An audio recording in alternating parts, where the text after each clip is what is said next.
Welcome back to RedTech. I'm Nate, and today we're focusing on Redcode Raw. Now, Redcode Raw is the technology that enabled us to easily capture 4K images on the Red One back in 2007. Fast forward to today, it's proven itself to be even more relevant for managing massive detail and higher resolution imagery. If you're not talking about data rates and file flexibility when choosing your camera for your production, it's really not too late to start. The more we can help you understand Redcode, the better prepared you'll be for discussions with post to make decisions like shooting 8K instead of 4K and to ultimately save you money. If you ask most people what Redcode is, chances are they'll tell you it's a compression that you choose on the camera in the form of a ratio, so like 5:1 or 8:1. You hear the word compression, you typically think smaller file sizes. But with Redcode, it's actually about enabling higher image quality and giving you more control. If storage is limited, you can achieve smaller file sizes than ProRes, yet retain all the benefits of RAW.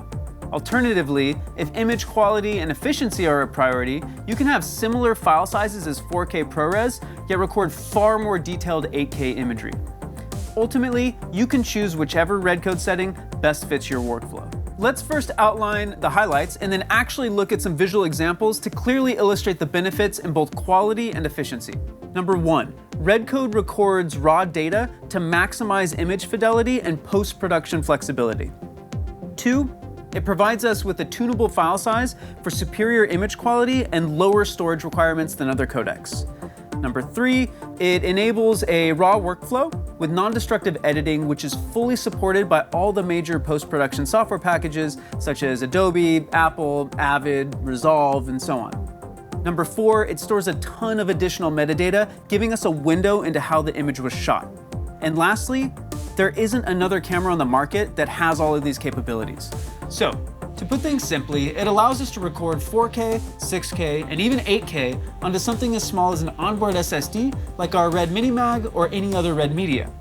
This means manageable file sizes while maintaining image quality and raw flexibility. So on camera, the compression ratios are quite simply based on the comparison in size from an uncompressed file to its new file size. So Redcode 5:1 is compressed 5x1, 8:1, 8x1, and so on.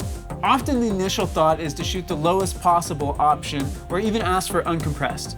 If we were to capture uncompressed data, a single 480 mag would be full in like 80 seconds. Redcode is very efficient. Just because you can shoot the lowest doesn't mean that you should. In general, the more resolution that you feed a codec, the more efficient that codec becomes.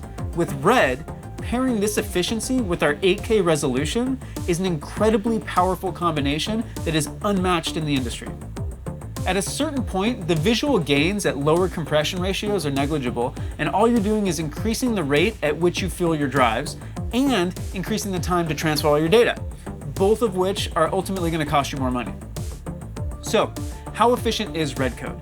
Let's see how an R3D, which is Red's file name and extension, stacks up to some other common codecs. First, we'll look at a 4K ProRes 4444 next to an 8K R3D at Redcode 9:1, both of which are at 24 frames per second. These two files have a similar data rate close to 135 megabytes per second, but the R3D has significantly more resolution. When we punch in and compare the fine detail, or lack thereof, the difference is clear.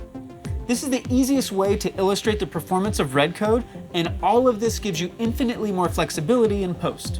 For our second example, we'll compare a 4K ProRes 422LT to a 4K R3D at Redcode 7:1. This time, identical data rates and resolution. But when we have a closer look, the macro blocking artifacts are non-existent on the R3D, and we can still pull detail out of the shadows. Now that we've had a quick look at the visual differences, here's a general comparison of the data sizes from some other common codecs, most of which can actually be made from the smaller R3D file itself. Now, one of the most common questions, what Redcode should I use? Well, there isn't an end-all be-all answer to this, but we can help guide you towards a good starting point. As usual though, it's best to run your own test to familiarize yourself with different Redcode settings. I'd recommend shooting a high detail, high contrast image where everything's in focus, as well as maybe something like a talking head with lower detail and a shallower depth of field. Shoot each at various ratios like maybe 3, 6, 10, or even 14:1, and then have a look. I think you'll be surprised by the results. The next thing to look at is what resolution you're shooting on. When shooting at 6K, I target 5:1 as my starting point for high-end work. On the other hand, at 8K, I set my starting point closer to 8:1. This is a key point to make, which helps us combat a very common misconception that 8K would require a huge amount of storage. Because of Redcode and oversampling a higher resolution than scaling down, that is simply not the case. There's a great tool on red.com called Red Tools that will help you calculate your average data rate and estimate your max record time. Weapon 6K Dragon at 5:1 is about 146 megabytes per second, where Helium 8K at 8:1 only puts us at 162 megabytes per second. That's only about an 11% increase in data rate, but a 78% increase in pixel count. Another factor, what is your final delivery?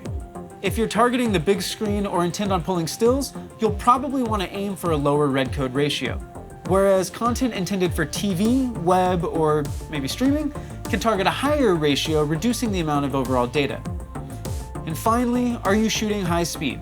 There is a data rate ceiling at which you can only write so fast to a card. You have to balance your resolution, frames per second, and Redcode within that ceiling. Fortunately, the camera does this for you, but for instance, if you want to shoot a higher frame rate, you may need to lower your resolution and increase your compression ratio.